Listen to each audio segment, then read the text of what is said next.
Good morning बच्चों, चलिए निकालिए क्लास 10 साहित्य सागर। हम लोग देख रहे थे दो कलाकार।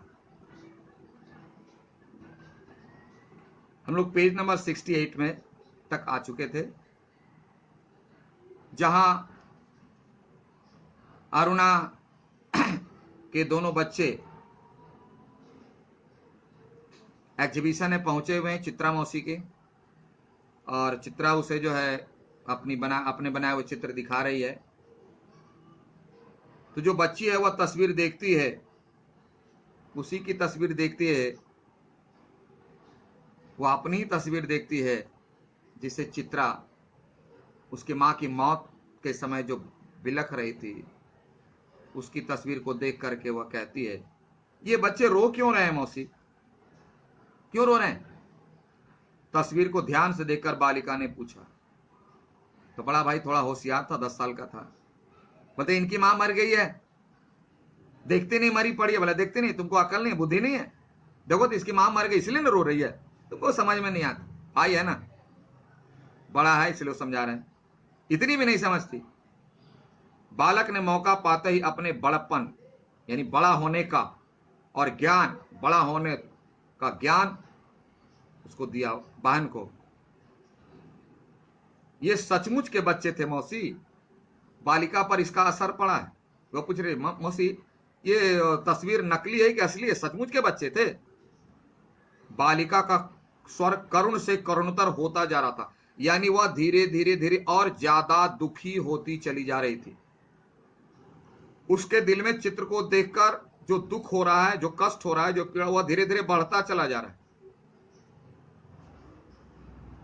और वह बोले, तब चित्रा बोलती है, और सचमुच के बच्चों को देखकर ही तो बनाई थी यह तस्वीर। बोला हाँ, यह कल्पना द्वारा बनाया गया चित्र नहीं है, यह तस्वीर एकदम रियल बच्चे को देखकर मैंने बनाई। आप कल्पना कीजिए कि एक बच्चा तड़प रहा है और उसकी कोई तस्वीर बना रहा है बिना उसकी कोई मदद किए। किस पत्थर का बना हुआ होगा वह इंसान जो अपनी मरी हुई मां से चिपट कर ऐसे बिलखते बच्चों की कोई मदद ना करके, उसके प्रति कोई संवेदना ना प्रकट करके उसकी तस्वीर बना रहा हो या बना रही हो। ऐसे इंसान की आप कल्पना करें। तब वह बालिका जो है अपने दर्द को बर्दाश्त नहीं कर पाती है और कहती, मौसी हमें ऐसी तस्वीर नहीं, अच्छी अच्छी तस्वीरें दिखाओ, राजा रानी की, परियों की। यह दर्द वाली तस्वीर मुझे नहीं देखनी है, हमें अच्छी अच्छी कहानी चलो जो हमें जीवन में प्रोत्साहित करे, जो हमें कुछ खुशियां लाए, हमें अच्छी कहानियां। उस तस्वीर को और अधिक देर तक देखना बच्चों के लिए असह्य होता, मतलब बर्दाश्त नहीं हो पा। बोला अब वो देखा नहीं जा रहा है, देखते ही दर्द होता है, पीड़ा उठती है, और वह नहीं ठहर सके बच्चे वहां। तभी अरुणा के पति आ पहुंचे। तभी अरुणा का पति कौन है? मनोज। इसके बारे में बहुत कम लिखा हुआ, मात्र एक जगह उसकी चर्चा है, नाम है, वही है मनोज। साधारण बातचीत के पास, साधारण मतलब हाय हेलो हुआ, कुछ बातचीत हुई नॉर्मल। अरुणा ने दोनों बच्चों को उनके हवाले करते हुए बोला, आप जरा इन बच्चों को चित्र दिखाइए, मैं चित्रा को लेकर घर चलती हूँ। चित्रा को लेकर के घर जा रही हूँ, थोड़ा बहुत दिनों से बात भेंट हुई, थोड़ी बात करूंगा, आप इन बच्चों को थोड़ा सा दिखा दीजिए, घुमा दीजिए। बच्चे इच्छा ना रहते, बच्चों की इच्छा नहीं थी, वो मम्मी के साथ घूमना चाहते थे। लेकिन मम्मी जब बोली पापा के साथ, तो मम्मी का इतना आज्ञाकारी बच्चा, चलो आज पापा के साथ ही घूमते हैं। तो इच्छा ना रहते हुए पिता के साथ विदा हुए। पिता के साथ विदा मतलब आगे बढ़े गए देखने के लिए। चित्रा को दोनों बच्चे बड़े ही प्यारे लगे। प्यारे क्यों लगे आपको चर्चा कर चुका हूं। वह उन्हें देखती रही, क्योंकि जब कोई आश्चर्यजनक वस्तु या प्राणी या बातें दिमाग में समझ में आती हैं ना, तो दिमाग घूमने लगता है। और 2-3 प्रश्न आ रहे हैं कि ये अरुणा के बच्चे कैसे हो सकते हैं। 3 साल में 8 साल की बच्ची, 10 साल का बच्चा, इम्पॉसिबल। दूसरी बात, इतने संस्कारी बच्चे, माता पिता की भरपूर आज्ञा मानने वाले, इतनी संवेदनाओं से भरा हुआ मतलब अरुणा जिस प्रकार किसी दूसरे के दुख को बर्दाश्त नहीं कर पाती, सहन नहीं कर सकती, उसी तरह ये बच्चे भी हैं। तस्वीर को देखकर इसके दिल में इतना जो दर्द हुआ, वह भी देखना पसंद नहीं करते। यानी दूसरों की पीड़ा कोई सह नहीं सकते। चित्रा के दिमाग में सारी बातें घूम रही। वह उन्हें देखती रही। क्या बच्चे? जैसे ही वे आंखों से ओझल हुए, मतलब दूर बच्चे चले गए तो दिखाई देना बंद हो गया भीड़ में, उसने पूछा चित्रा अरुणा से, सच सच बता रूनी डाकनाम, ये प्यारे प्यारे बच्चे किसके हैं यह बता।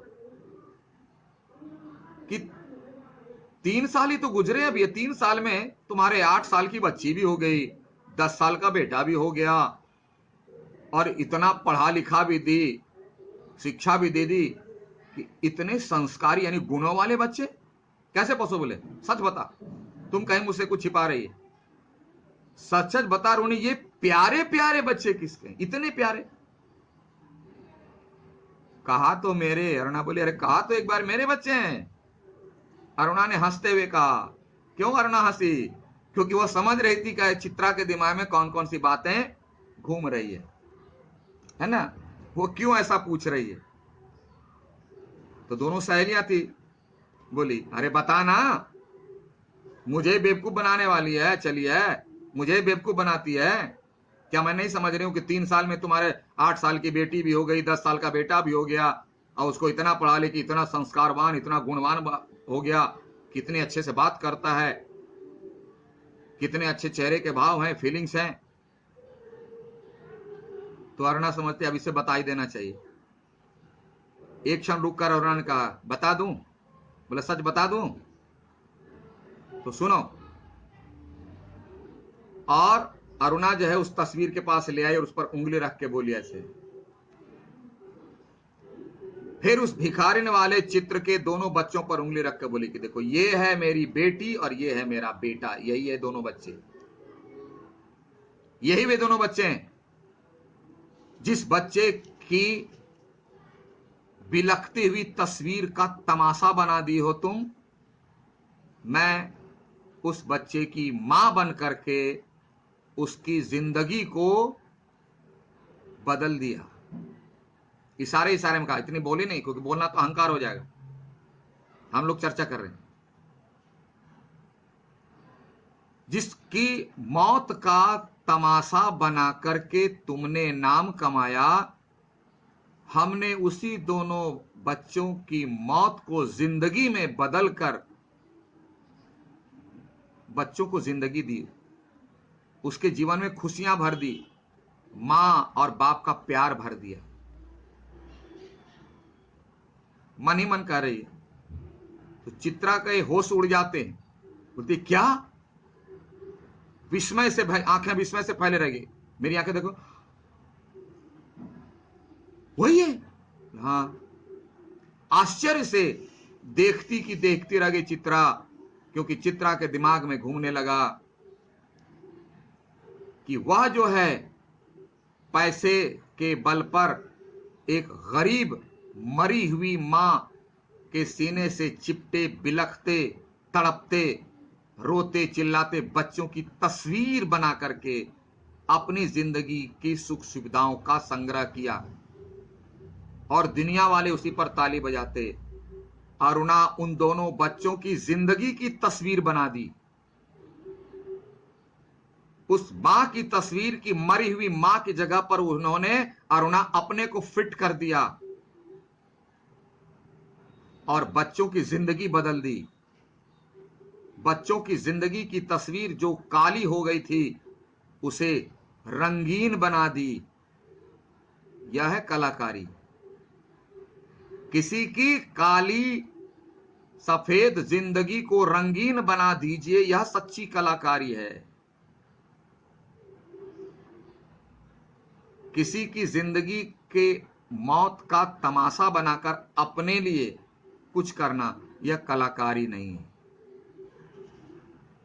और अब जो है चित्रा के दिमाग में अरुणा के कारनामों का जो परिणाम देखी, अब उसको समझ में आ गया कि चित्रा जिस कागज के पन्नों पर बने हुए चित्रों पर गर्व करती थी, अभिमान करती थी, अपने को सबसे बेहतर कलाकार समझती थी, अरुणा तो उससे कहीं बहुत दूर आगे निकल गई। दो अनाथ बच्चों की मां बनकर खुशियां देने में उसकी जिंदगी में हरियाली ला दी। अरुणा कहीं बहुत दूर है और चित्रा बहुत छोटी, जो अरुणा के कार्य के सामने कुछ नजर भी नहीं आती। अब चित्रा को अरुणा के सामने अपने छोटेपन का एहसास हो रहा है